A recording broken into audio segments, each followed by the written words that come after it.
In today's video, I'll show you how to insert a calendar style date selector in Zoho Sheet using the pick list feature.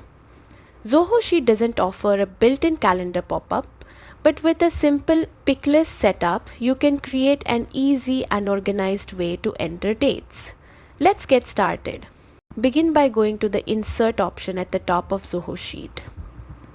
From there, choose Pick List and then select Create Pick List. This opens the side panel where you will build your date selector. Make sure the pick list is set to single select mode. This ensures that each cell accepts only one date, keeping your data clean and avoiding accidental multiple selections. Next, decide how you want to add your dates. You can type the dates manually into the list, or you can choose a range of cells in your sheet that already contains the dates you want.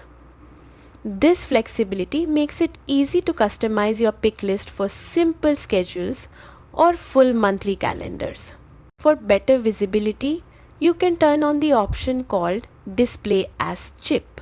When this is enabled, each selected date appears like a small tag in the cell, making your entries easier to read and more visually organized. And that's all you need.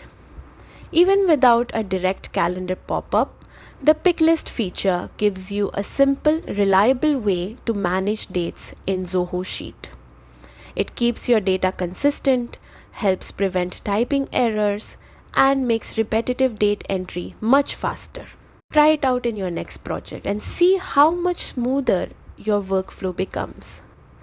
Thanks for watching and explore our other tutorials to learn more helpful Zoho Sheet tips.